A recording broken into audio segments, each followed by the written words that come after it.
everyone, and yeah, so this is my quick sort of walkthrough of how I jar dye, and I'll be back at the end with the end result. Okay, hi everyone. Now this is going to be really rough, but it's just a quick way of showing what I do with when I jar dye. This is my cabbage. It's very purpley. Hang on, let me see if I can. I'm going to put that spoon. Here it is.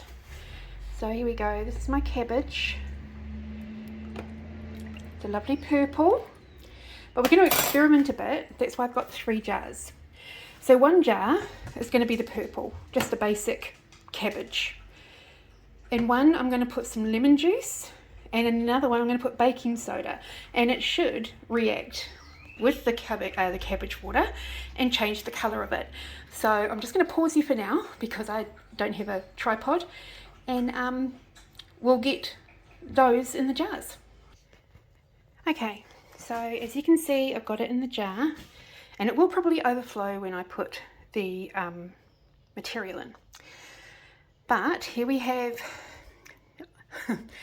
I'd say around about, no, a bit less than 1/4 of a teaspoon of baking soda. So we're going to pop that in the middle one. And probably about the same of the lemon juice. So we're going to pop that in there. Now I have no idea what changes will happen, if any. Although oh, look at the lemon one, it's going, and oh, okay. So we're going blue and we're going red, or reddish pink, and then there's the original. So there, let me just see if I can. Oh, you can see it's gone blue. And the cool thing about using natural is that you can use your spoons and stuff, and it's not a problem. And then this one, I might add a little bit more lemon. But so far I'm loving the fact the one's gone blue. Another little bit of squeeze of lemon in there. Probably about the same again. Mix that through, and that'll lighten it up. So one's sort of like a pinky purple with the lemon. The baking soda turns it blue, and then we've got the basic purple. So I'll just put you on hold for a mo and I'll wet my fabric. Hang on. Okay, so we're back.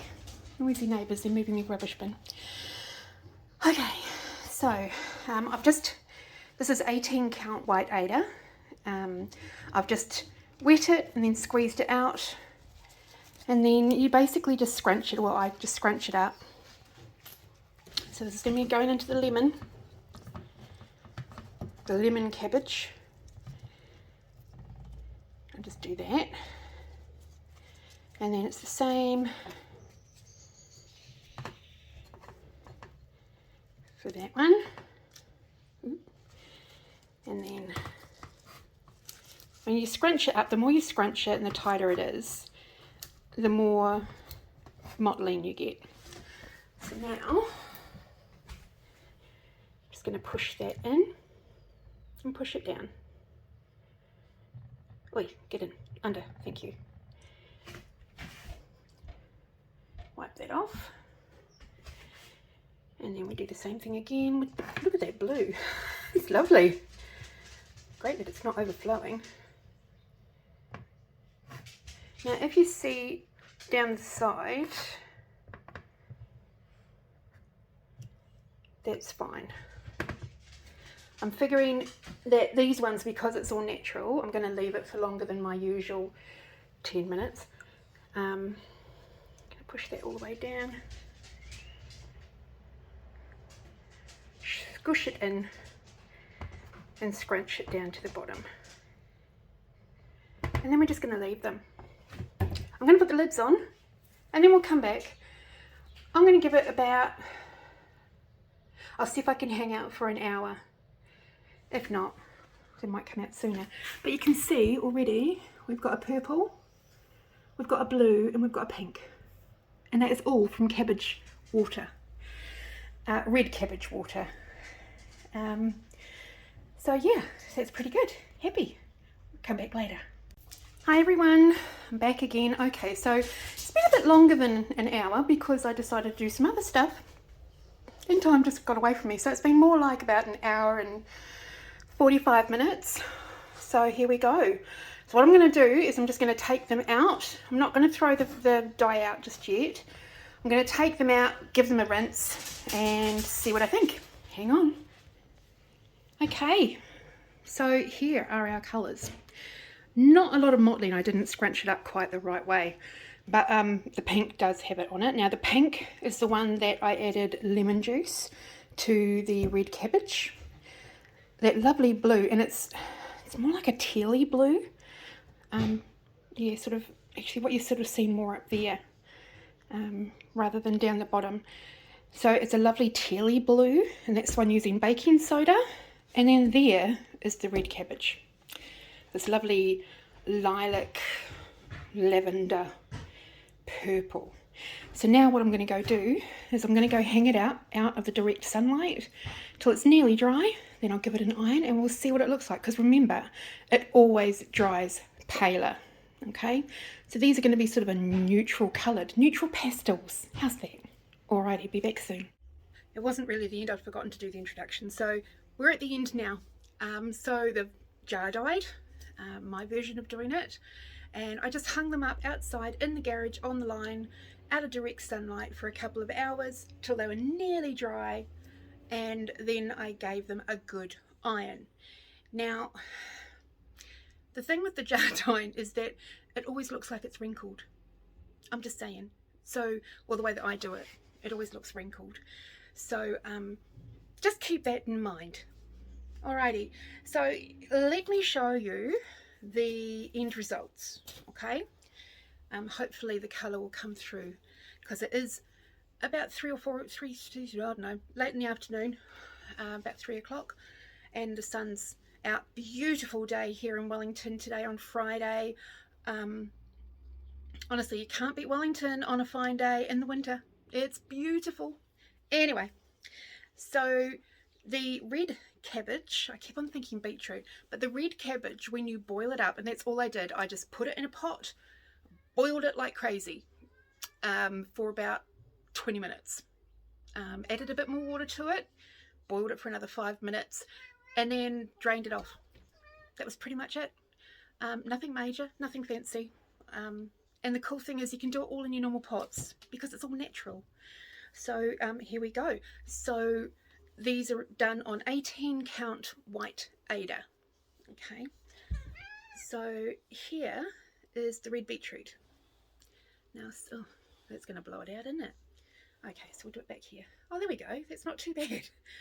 So it's a lovely pale purpley lilac, and the spider lines through it, which are the darker purple, those are the lines through it. Have I got my board here, guys, when I reorganized everything? That might help. Oh, there we go, that's a bit better. So there we go. So you get a lovely pale purple. I don't know if leaving it overnight would make it darker, or boiling it longer, or using less water, or, you know, stuff like that. I was just surprised that red cabbage gives you purple, in all honesty. You know, you sort of expect red, but no, it gives you this lovely pale purple. And I can see something Halloween-y going on this. I can. So, happy me. So that's one. This, I'm just going to switch it over, is the lemon. The lemon gives a beautiful pink. It really is. It's actually quite a lovely pink. I don't know if that's going to work if I put it up close, but you can maybe see some of the mottling. That sun's not helping. But you can see there is a little bit of mottling, not a lot. I didn't want a heap of mottling because I didn't know what the coverage would be like. When I rinsed it out, I only just rinsed it out until the water ran clear. I didn't wash it with anything or anything like that. I just left it au naturel. Well, apart from the fact it's got lemon juice in the red cabbage. But it's a beautiful, beautiful pastel pink. I'm thinking something springy. I'm thinking got an idea. So we'll see. And then, what I think is actually my favourite, I thought it was a blue. It's more of a green. It's more of a tealy green. And this is adding baking soda. And by the way, I know this is around the wrong way, but because I was filming everything that way, you're going to get the whole thing that way. Sorry. And here it is here. I absolutely love it. Let me see. Oh, there we go. So that's the colour. Isn't it gorgeous? I really, really love it. And again, this is going to be a Halloween one because I can see Halloween on this. I think. Or it might be something else. Who knows? And because I know somebody's going to ask, no, it doesn't smell of cabbage. I tell you what, it stunk the house out when I was boiling up that cabbage. Oh my God. So when you do it, if you're going to do this, open the doors and windows. Trust me, you don't want the smell lingering. I suppose it does have a slight smell, but I'll be hanging this up for the night anyway, so it can carry on airing. It'll be exactly the same as when I did the onion skins. It'll be fine. So I do have one more thing I want to try, and it's something I've never tried before. So I'm going to give it a go. I'm not going to tell you what it is just in case it doesn't work. But if it works, I will pop up a quick reel to show you what I did. So meanwhile, I will hopefully be recording tomorrow. As you can hear, I'm sounding a lot better. I have good days and bad days, and so when it's a good day, I'm enjoying it and taking full advantage of feeling good. I don't have a lot of energy still, so I sort of do things and I have to stop for a while. But I'm really happy with those three. That was such a cool experiment to do. So, you know, don't be scared to play in the kitchen with your fabric. Try different things. I mean, I still would never put it in the oven. I'm sorry, that scares the bejeepers out of me. But, you know, jar dyeing, it is so simple. You know, you just need a jar, water, your dye, and a poker if you want, and your fabric. You know, and not a lot of time, because I'm impatient. As a general rule, that's why I like jar dyeing. And it's really easy to clean up. You just rinse out the jar, put it back up on the shelf, put everything away, and you're done. You know, not having to, tip out a whole bunch of water or anything like that. So to me, it's the easiest and quickest and tidiest form of dyeing in the jar. And you can use any jars, you know, obviously smaller jars when you haven't got big pieces of fabric, which is why I use the little ones. I only had 2 of them though, so that's why the red cabbage one got put in the big jar.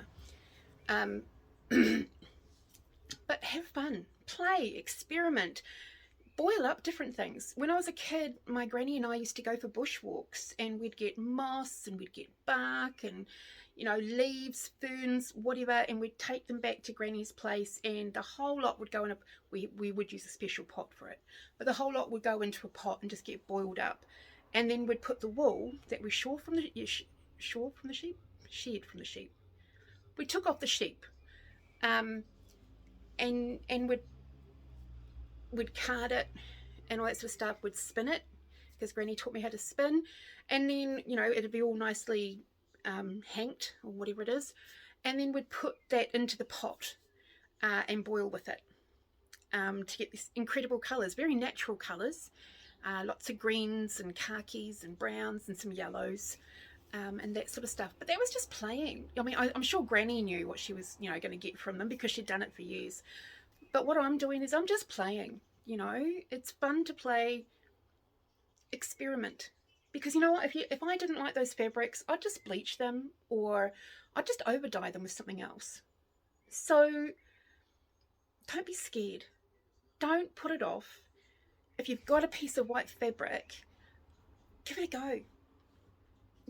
Onion skins, carrot is another one. You get a lovely colour from carrot. I haven't tried it yet because, I like my carrots and I eat them all. But, give it a go. I've got a little bit more avocado, so I might try and do some more avocado dye as well. I might boil up a few different dyes and then just put them into a jar, a couple of jars, so that I've got a few to play with when I get a bit more fabric. So meanwhile, march to the beat of your own drum, because that's where the magic happens. Take care everyone, and I'll see you in my next floss tube. Toodles.